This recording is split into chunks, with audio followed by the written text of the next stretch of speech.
मा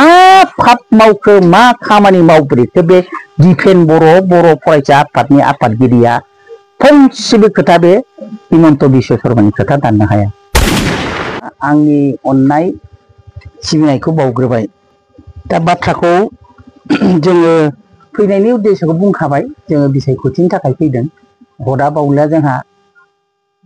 आफोद आरोखि बे भटआबो जोङो भटखौ बै बैसागु जानानैसो होयोमोन नङा होमबा? हा बिफांनि दालायाव दाउखौआलाय गाबबोलायगौ हनै भट होनो जोंखौ लेंहरलायगौ बिदिसोमोन ना? नंना नङा दे? बैसागु बोथोरावसो जायोमोन। नाथाय मा जाबाय 2020 सनाव एकर्डखौ खालामना होबाय प्रमद बर'मोनहा। बे एकर्डनि नामा जाहैबाय बिटिआर। बे बिटिआर एकर्ड खालामबाय 2020 सननि 27 जानुवारियाव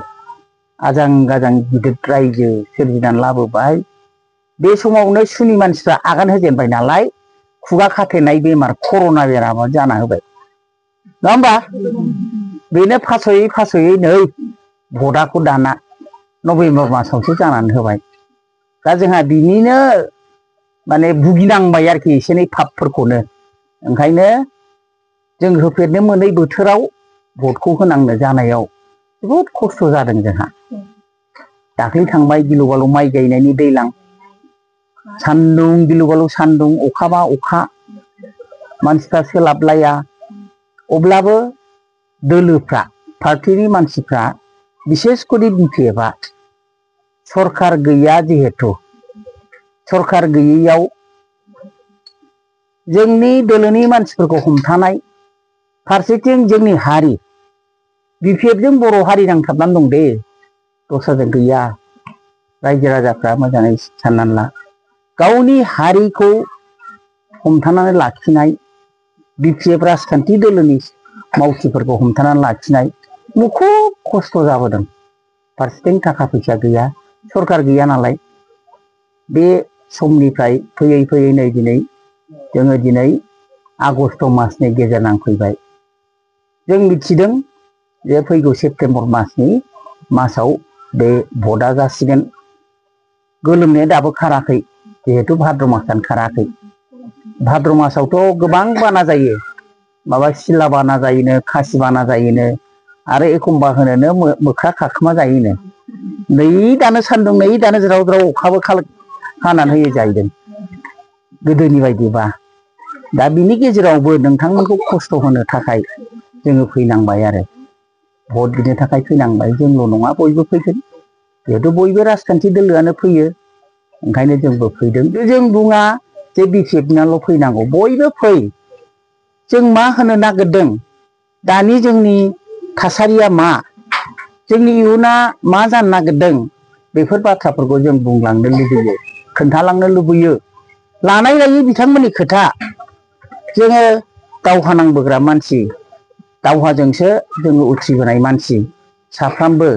दिनै बे दावहाथिलियाव सोरबा एबसु बड'फानि दैदेननायाव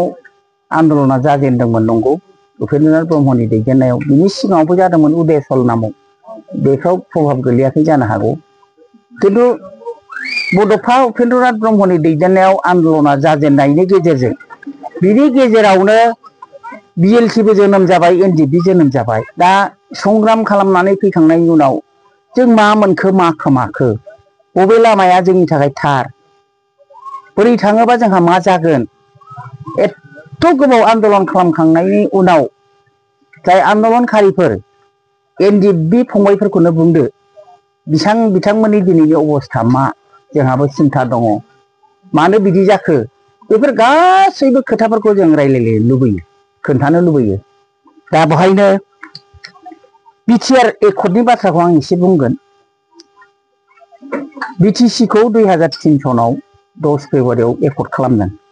हाग्रामा महिलारिनि दैदेननायावनो बे खामफासार मोनहानो खालामदों, चन्दन सार मोनहानो खालामदों आरोखि 10 फेब्रुवारियाव। बिनिफ्राय रायजोखौबो खुंबोदों। बोसोरनै इन्टारिम थानायाव मा मावदों रायजोफ्रा मिथिगौ। 4 जिल्ला दादों, 40टा समस्तिखौ बानायदों। बिनि उनावहाय 2005 आव मोनसे जेनेरेल काउन्सिल फैदों, रायजोफ्रा भट होजेननो मोनदों। दा बिदि हिसाबै मोनसे रायजोजों सायख'जानाय सरखार रायजोआनो सायख'थारबाय हाग्रामाखौनो थिग बानायबाय भट होनाय माने रायजोआनो सायख'नाय रायजोजों सायख'जानाय रायजोनो बिबान होजानाय बे बिपिएफ राजखान्थि दोलोआ हाग्रामा महिलारिनि दैदेननायाव 15 बोसोर सासन खालामदों बै बोसोरनैया 17 बोसोर होदोंना बिसोरो बोसोरनैया इन्टारिम बिनि उनाव 2020 सननि 27 जानुवारियाव एकर्ड जाबाय बे गोलाव समाव एबसुआ आरो बे बिटिसि जाया जोंनो आलादा हादोर नङाबा जों गोजोना डिभाइड आसाम 50-50 आवगायावनो होनखानाय ओंखायनो बे आलादा हादोरखौ मोनागौ मानि बर' हारिया माने मुक्ति गैया बर' हारिनो रैखाथि गैया बर' हारिखौ जुदि रैखाथि लाखिनोबा जोङो आलादा हादोर नांगौ बे हिसाबै सिगाङाव रोनगोरा नार्जारिमोन माबायाव बै बिटिसि एकर्डनि उनाव फार्स्ट प्रेसिडेन्टआ रोनगोरा नार्जारि फैबाय रबिराम नार्जारिया पार्टियाव थांबाय बिनिफ्राय बिनि उनाव नै प्रमद बर' फैबाय आन्दलन खालामबाय बिसोरो मा आन्दलन खालामनानै बेखौ रायखांला गोलाव जायो आन्दलन खालामनानै जोंनि गेजेराव जेसेबां दावराव दावसि जादों नैबे 17 बोसोर 15 बोसोरनि गेजेरावबो जाया नङा जादों एबसुआ आन्दलननि नामाव धरना होबाय थाबाय थांलाय फैलाय खालामनो एखमबा लामा बन्द खालामो माने राजा लामा जथेयो बायदिसिना अब्लाबो हाग्रामा महिलारिनि जौगाखांनाय खामानि मावा माब्लाबाबो थाद'आखै गावनि खामानिखौ गाव मावबाय थादों 40टा डिपार्टमेन्ट 40टा बिफानखौ लाबोनो हादों साब डिभिजनफोर गायसननो हादों जायजोंनानै रायजो राजानि खामानिफ्रा मोजां जायो बे डिपार्टमेन्टफोर फैनायनि गेजेरजोंनो जोंहा जे खामानि मावनायनि अफिस फैब्ला सुजुग सुबिदा बेखौ जों मोनबोदों बिनिफ्राय एकर्डआव थाखानाय बायदि बे ओनसोलाव थानाय बिटिसिनि सिमानि गेजेराव थानाय बायह्रानि नङा दै बाहाय थानाय 3rd ग्रेड आरो 4th ग्रेडनि साख्रि होनो हानाय मोनसे आयेन दङ बेखौ होनो सेन्ट्रेल सिलेक्सन बर्ड CSB बेखौ दाफुंनायनि गेजेरजों जथेस्थ' जोंनि रायजो राजाफोरनो हानायखिनिखौ बै समाव फिसाबाबो साख्रि होनो हादों बेनिफ्राय बिटिसि सुक्तियाव हाग्रामा महिलारिया गोख्रोङै बुंदों जे BLT फोरनि मोनफ्रोमबो केसखौ उथायाबा जेनेरेल एमनेस्टिनि गेजेरजों जुदि उथाया आं सहि होआ सासेनिबो केस बाखि थायाखै ओंखायनो बै सुक्तियावनो हाग्रामा महिलारिया BLT आव थानाय आरो भलन्टियार फर्सआव माखासे थानाय बिसोरनि केसफोरखौ साफा उथायखाजोबदों जायनि थाखाय BLTफ्रा रावहाबो केस थायाखै कर्ट कासारि खारनाङाखै जेरै नुबाय NDFB-आबो गावसिनि संग्रामखौ खालामबाय थादों नैबे हाग्रामानि सरखारनि समाव संग्राम खालामबाय थानायाव बाहाय मा जादों पुलिसा NDFB-खौ नागिरनानै थाङो एबसुखौ नागिराखै दे एबसुजों पुलिसासो एस्कर्ट थाखाफाखायोमोन एबसुफ्रा मालाय पुलिस एस्कर्ट लानानैसो आन्दलनखौ खालामदों खिन्थु NDFB-खौ नागिरथारदोंना दा NDFB-खौ नागिरनानै नंनाय नङै बहाबा एनकाउन्टार खालामबाय दाय गैयै मानसिफोरखौ बुनानै थांदों गावथारलांदों नङा होमबा जादोंना जायाखै दे जादों सोरनिबा न'आव ओंखाम जाफैदों NDFB-फ्रा फैनानै संख्रि बानलुजों जानानै थांदों उदैल' बुंथों जों सानदों आय' मेंनानै फैदों जालांथोंसै दे फारसेथिं खोनाबानो पुलिसा फैनानै बे न'खौ बुख्रुबफैदोंना बुख्रुबफैयाखै बुख्रुबदों सोरखौबा सोरबा खानानैबो लांदों होमबा दिनै फेरेंगाया बोरै बुंनो हायो जे 17 बोसोराव हाग्रामाया असान्ति खालामदोंमोन 17 बोसोराव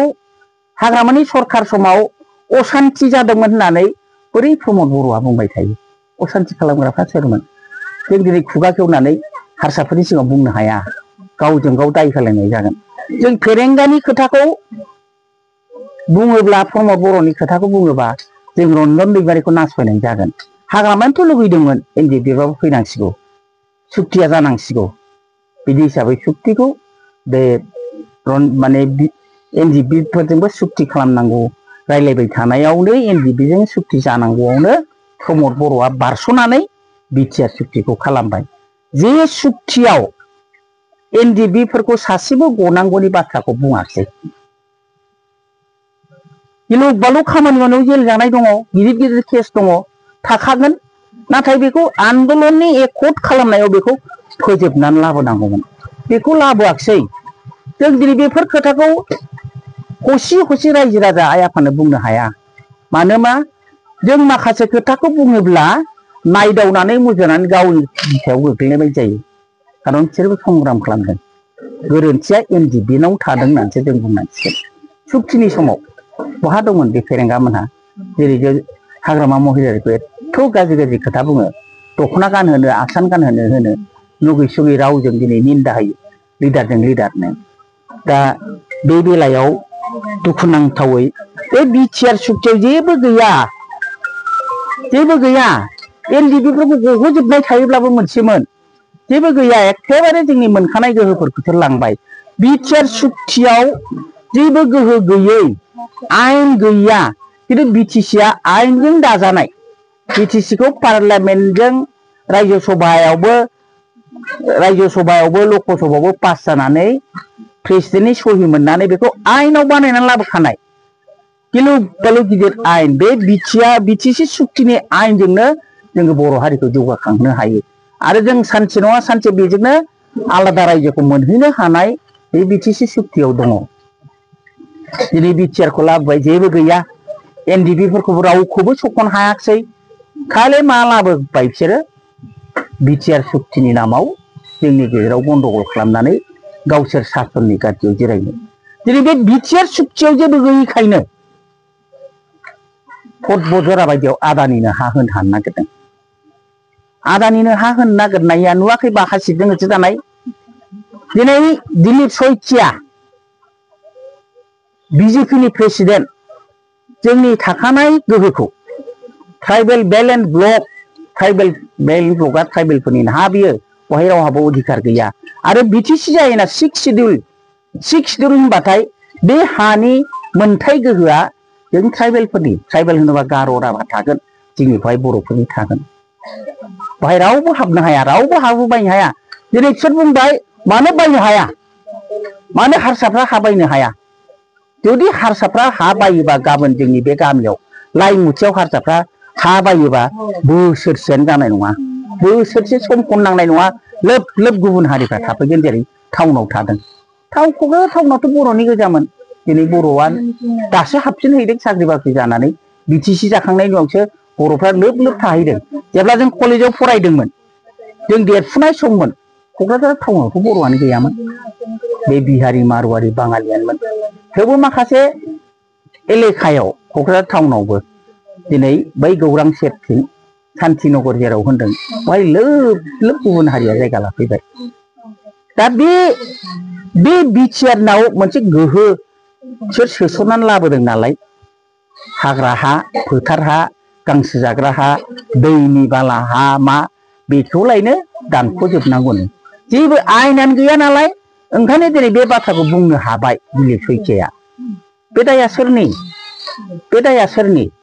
जोंनि हाखौ सेनो नागिरबाय दिनै जेबो बुङाखिसै दुलाराय बर' फरायसाफोरा अथ'सो बे दिपेन बर'आनो थांनाय एमपिआव बे दिलीप शइकियाखौनो उदालगुरियावहाय बे उदालगुरियाव बेनोनो भट होनांगौ होननानै हेलिकप्टार गाखोलायनानै बेनो भट होहोदों देरहाहोदों हारसा मानसिखौनो जों जुदि एबसुफ्रा UPPL-आ जुदि